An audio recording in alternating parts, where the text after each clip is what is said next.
Mbaye ikaze kuri Rugimbana Sport, reka amakuru yacu rero tuyatangirire mu kinyamakuru Sport cy'Ikatarunya. Ikinyamakuru kiragaruka rero kuri Zinedine Zidane. Zidane rero akaba amerewe nabi cyane mu ikipe ya Madrid ku buryo ngo Florentino Perez yatangiye kuduta kuri uyu mugabo. Icyo ni ikinyamakuru Sport cy'Ikatarunya kikaba rero kivuga ko uyu mugabo rwose atangiye gushidikanywaho cyane. Florentino Perez ngo yatangiye kumushyiraho utubazo, akaba rero ngo yibaza kuri uyu mutoza umaze gutsindwa match ebyiri za La Liga, atsindwa match imwe ya Ligue des Champions, hanyuma ngo akaba ari responsable w'uko Madrid ngo igaragara nk'ikipe idafite abasimbura. Urebye ku gatebe k'abasimbura rwose ngubona nta bakinnyi bariho, kubera ko Zidane ngo ikosa akora ngo ntajya turuna effectif ye, nk'uko ikinyamakuru kibivuga. Akaba rero ngo kuba adaturuna effectif ngo ahinduranye 11 babanzamo, ngo akaba rero iyo havunitse umwe rwose ngo bitabiba ibibazo bikomeye cyane, ugasanga ugiyemo ntari kuri level yo kuba angana n'abari mu kibuga horazamo buri munsi. Ikinyamakuru kandi kinatubwira yuko Federico Valverde yamaze kuvunika ukwezi kose yagiye hanze.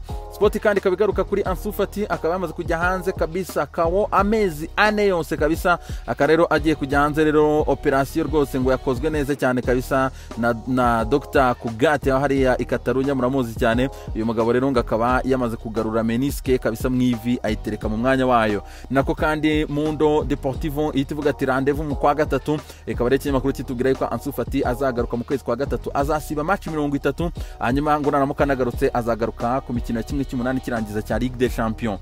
Tugaruka muri Sport, ikinyamakuru cyatubwira yuko Ronald Koeman afite muri projet kuzana Memphis Depay muri uku kwezi kwa mbere. Noneho ngo byanakomeye cyane rero, binashyirwamo imbaraga nyuma yuko Ansu Fati avunitse rero, ngo bagomba kureba uburyo bahita bazana Memphis Depay. Ibi ngiye byanashimangiwe cyane nk'uko ikinyamakuru kinabivuga, byashimangiwe rero na Gerard Houllier wahoze utoza ikipe ya Olympique Lyon ndetse igeze no kuba directeur general w'ikipe. Akaba yatangaje ati rwose birashoboka cyane ko Memphis Depay yajya mu ikipe ya Barcelona. Twerekeje i Madrid, ikinyamakuru AS cyo kiravuga ati ararume kabisa, inzogera yavuze rero muri eta ya Madrid. Akaba rero Federico Valverde yagiye hanze ukwezi kose, akaba ari ikibazo ku ikipe ya Madrid.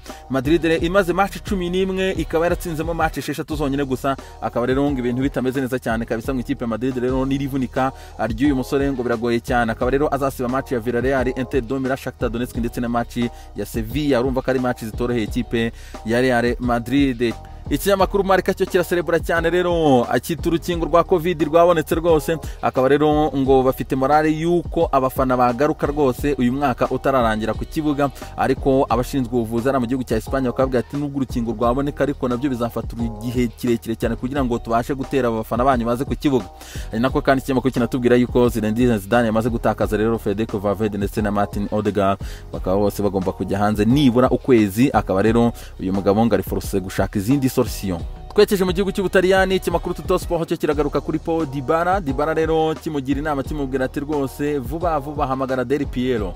Akaba rero Dybala yaravunitse imvune ngisa niya Del Piero yigeze kugira akina ikipe ya Juve, ariko Del Piero ngaza kubyitwaramo neza cyane, aza kugaruka ameze neza cyane rero.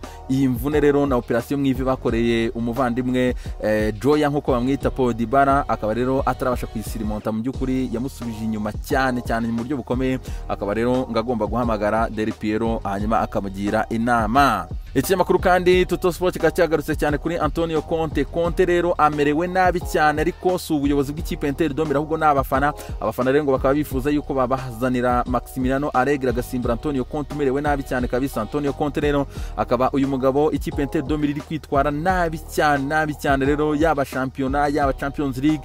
Ikinyamakuru kivuga kiti bamuteze match za Ligue des Champions atabasha kuva mu itsinda rwose, nta kindi arahita yirukanwa cyane. Akaba rero match 10 ziheruka Inter de Milan yatsinze match 3 zonyine gusa. Urumva ko Conte ari mu mazi abiri. Twekeje mu gihugu cy'Ubwongereza, ibinyamakuru byaho nta kindi biri kugarukaho, biragaruka kuri ikipe y'igihugu y'Abongereza imerewe nabi cyane rero nyuma y'amategeko yashyizweho na guverinoma y'Abongereza.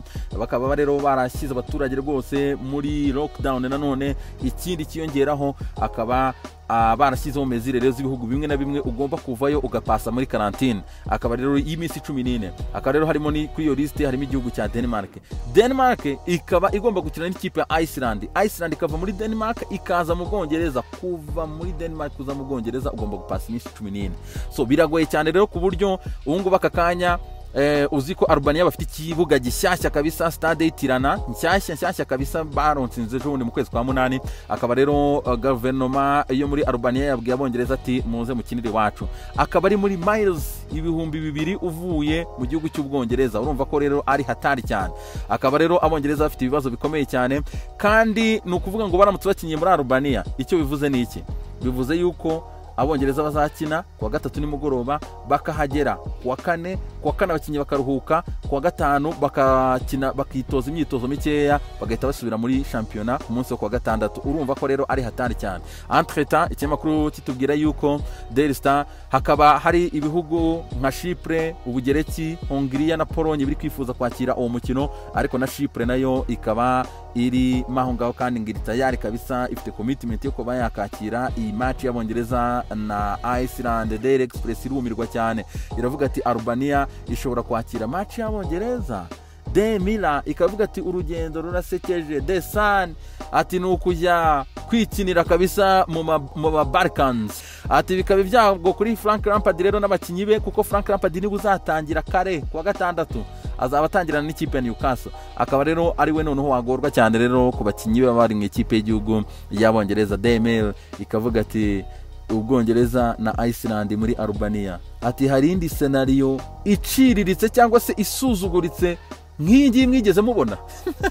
Acyo kiribaza ati urabyumva neza cyane, ariko icyo biri kuvuga hanga abongereza bakira Iceland muri Albania. Hari ikindi kintu cy'ububwa wigeze ubona nk'iki ngiki mu buzima? Ikinyamakuru cyumiwe cyane kabisa kivuga ati scenario nibaho. Metro yo ikavuga ati izi travel bans bagiye bashyiraho ku bihugu bimwe bitandukanye, ati birashyira abongereza kabisa mu cyo bise ice ya danger, ubukonje bubi cyane. Reka tuvanga rero twisamukira na The Mail rero ikaba igaruka rero ku batoza agaha Pep Guardiola ndetse na Jurgen Klopp rero basabye yuko amakipe ngo yagaruraho nibura bagatora bakongera bagasubizaho yuko abakinyi batanu aribo basimbura mu gihugu cy'Ubwongereza. Ikimakuru kikibaza ati kubera iki amakipe matoya atazakina n'abasimbura bangana gutyo batanu. Akari ikinyamakuru kivuga point nanjye kumva nibyo, kiravuga kiti ikintu cya mbere babahaye sabe 3. Mwebwe ejo ndi mukina hagati yanyu kuki mutize munazikoresha. Klopp yakoze sabe 2, Pep yakoze sabe 1, mwarangiza mukiririsha. Ikindi cya kabiri, aya makipe matoya murumva azabasha gukina nanga agakooperatinga musimbuza abakinyi batanu n'ibisquad binini mufite. Ikindi, kugira ngo izo sabe 5 zijyeho bigomba kwemezwa n'amakipe 18 muri 20 akina muri Premier League. Mufite ikihe cyizere kingana iki uko amakipe 18 azabyemera? Atahubwo mwebwe mwagasabye yuko Big 6 nizaziya guhura mujye mwemererwa abasabo batanu, kuko ni mwebwe mufite izo mbaraga.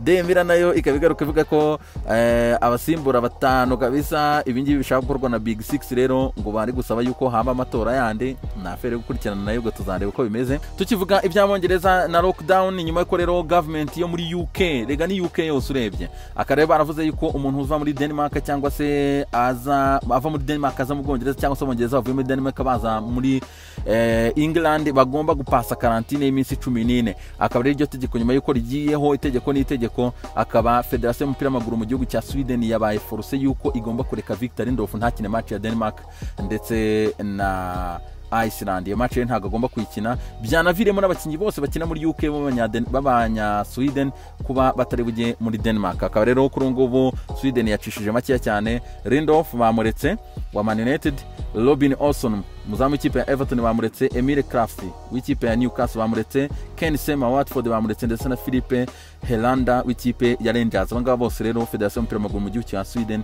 yabaye ngombwa yuko ibareka.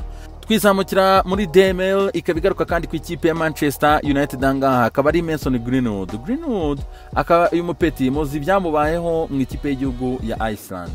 Muzi bigeze mu gihugu cy'Ubwongereza ibyabaye, United ikamwicaza ibintu nk'ibyo, orakavuga ko yamuhannye, ariko uyu mupeti akomeje kugenda rwose asa nk'ahagora cyane abayobozi b'ikipe ya Man United mu by'ukuri n'abatoza be. Akaba rero The Mail yacukumbuye inkuru nyuma ko rero Ole Gunnar Solskjaer ndetse no muri Man United batangaje yuko impamvu batakinishije Mason Greenwood kuri match ya Everton ari uko yararwaye, ariko ikinyamakuru The Mail cyavuze ati oya ntago ari byo, ahubwo bacukumbuye inkuru bamaze kumenya yuko uwitwa Mason Greenwood Greenwood yateye amagambo anatuka bikomeye cyane Bruno Fernandes mu myitozo kuri Carrington igihe biteguraga match ya Everton.